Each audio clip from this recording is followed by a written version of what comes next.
आपका मेरे YouTube channel पर फिर से स्वागत है। बेटा, आप लोगों के बहुत से मैसेज आए, बहुत सी कॉल आई कि मैम एक बार हमें ग्रामर पढ़ा दीजिए। तो मैं आपके सामने एक व्याकरण की शुरुआती चीज़ें लेकर के आई हूँ, ताकि शुरू से आखिर तक हम हर एक टॉपिक को अच्छे से समझ पाए।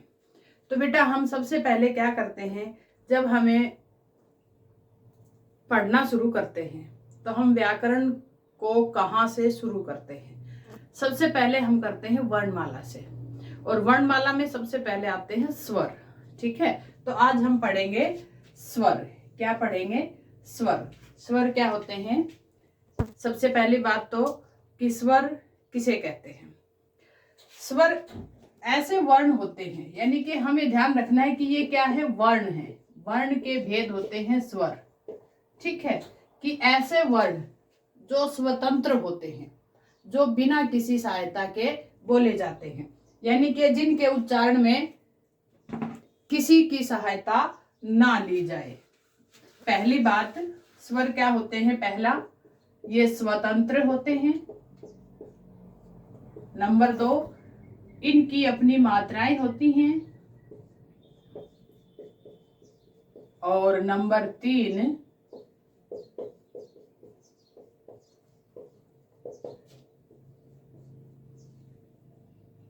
ये बिना किसी सहायता के बोले जाते हैं, यानी कि 3 विशेषताएं होती हैं, बिना किसी सहायता के बोले जाते हैं। तो ध्यान रखना है कि स्वर की 3 विशेषताएं होती हैं। कौन कौन सी? नंबर 1, ये स्वतंत्र होते हैं। नंबर 2, इनकी अपनी मात्राएं होती हैं।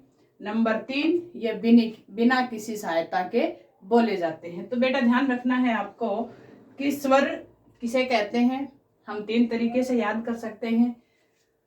जो स्वतंत्र होते हैं, जिनकी अपनी मात्राएं होती हैं और जो बिना किसी सहायता के बोले जाते हैं, ऐसे वर्ण स्वर कहलाते हैं। समझ में आ गई? तो स्वर कितने होते हैं बेटा? स्वर होते हैं 11 है। कितने होते हैं? 11 है। यहां तक होते हैं स्वर। ये 2 हमारे अयोगवाह हैं।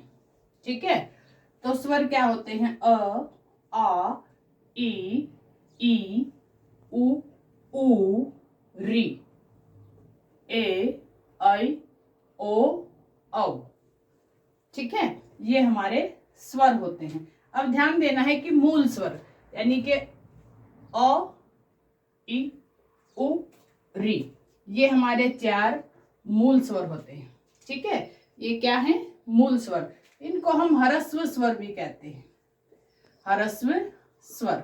अब ध्यान देना बेटा, मैंने इनको मूल स्वर क्यों कहा है? यानी कि मूल यानी कि जड़, जो स्वरों की जड़ होते हैं। यानी कि सबसे पहले हमारे ये स्वर थे और इन्हीं स्वरों से सारे स्वर बने हैं। कैसे बने हैं? यानी कि अ और अ को 2 बार मिलाया गया तो आ बना, यानी कि इसी की जाति का बना, इसी के वर्ण, इन्हीं वर्णों से एक नया वर्ण बना। समझ में आ गई? ऐसे ही ह्रस्व ई को 2 बार मिलाया गया तो दीर्घ ई बनी, और ह्रस्व उ को 2 बार मिलाया गया तो दीर्घ उ बना। तो ऐसे हमारे अ, आ, ई, उ और फिर हमारा री ऐसे बने। फिर देखिए, अ और ई मिले तो ए बने, अ और उ मिले तो ओ बने। ध्यान रखना है, अगर आपने अभी समझ में आ गया तो आपके लिए संधियां आसान हो जाएंगी, क्योंकि संधि क्या है? वर्णों के मेल से ही परिवर्तन हुआ है। और हम यहाँ क्या सीख रहे हैं? वर्ण। वर्ण का कौन सा पार्ट सीख रहे हैं? स्वर, यानी कि स्वर सीख रहे हैं हम। स्वर किसे कहते हैं? जो स्वतंत्र होते हैं, जो बिना किसी सहायता के बोले जाते हैं, जिनकी अपनी मात्राएं होती हैं। और क्या? मूल स्वर, यानी कि इन 4 स्वरों से ही सारे स्वर मिलकर के बने हैं। ठीक है बेटा, अब इनसे कैसे बने हैं, यानी कि ये तो आपको पता चल गया। यहां तक भी, यहां तक रह गए ये 2।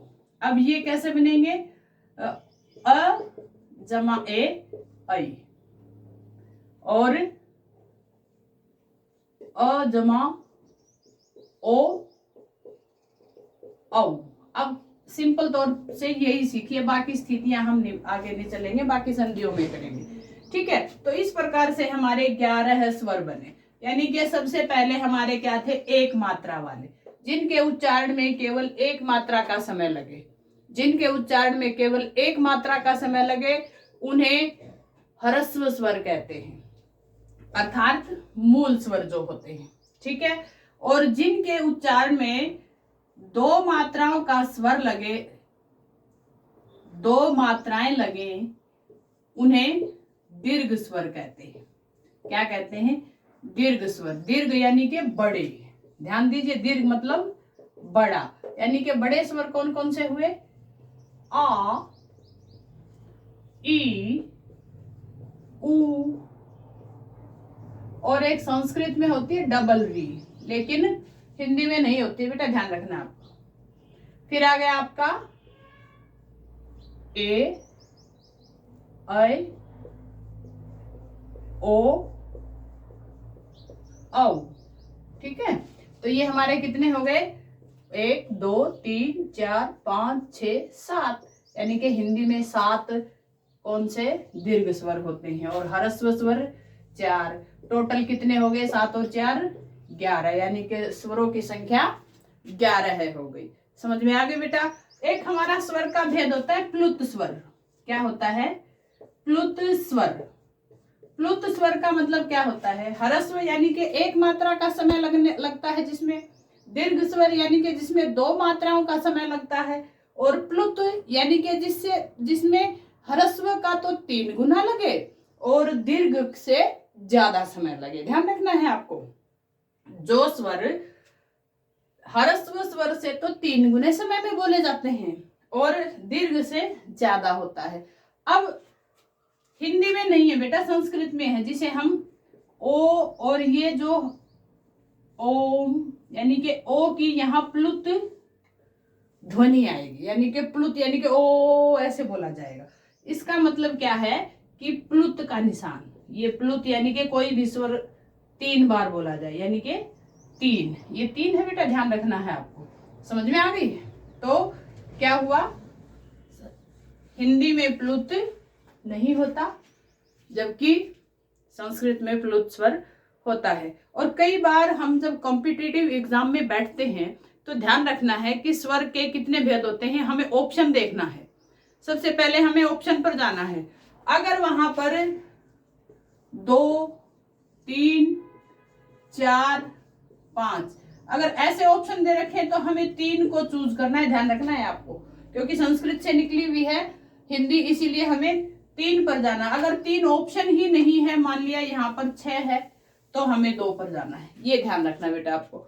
ठीक है, तो यानी कि आज हमारा स्वर का टॉपिक था, और स्वर में हमने क्या सीखा, जो वर्ण बिना किसी सहायता के बोले जाएं, जो स्वतंत्र होते हैं, जिनकी अपनी मात्राएं होती हैं, यानी कि अ को छोड़ करके सभी स्वरों की मात्राएं हैं। अ की मात्रा क्यों नहीं है, क्योंकि अ के विभिन्न रूप होते हैं जो व्यंजनों के साथ मिलते हैं। अ इन सब में बैठा हुआ है, अ इसमें भी है, और अ इसमें भी है, अ इसमें भी है, अ इसमें भी है, और अ इसमें भी है, यहाँ भी है। समझ में आ गई। तो हर जगह अ बैठा हुआ है, तो ध्यान रखना है, अ के बिना तो किसी को हम बोल ही नहीं सकते, कोई भी व्यंजन हो उसको हम बोल ही नहीं सकते। और बाकी हमारी मात्राएं, और मात्राएं जब साथ में होती हैं तो उनका उच्चारण उनके हिसाब से, उनके उच्चारण के तरीके से होता है। तो बेटा ध्यान रखना है, आज का हमारा टॉपिक यही था। ध्यान दीजिए, थोड़ा सा गहराई से पढ़िए। अगली वीडियो में हम अयोगवाह के बारे में पढ़ेंगे। तो अपना ध्यान रखिए और पढ़ाई को जारी रखिए।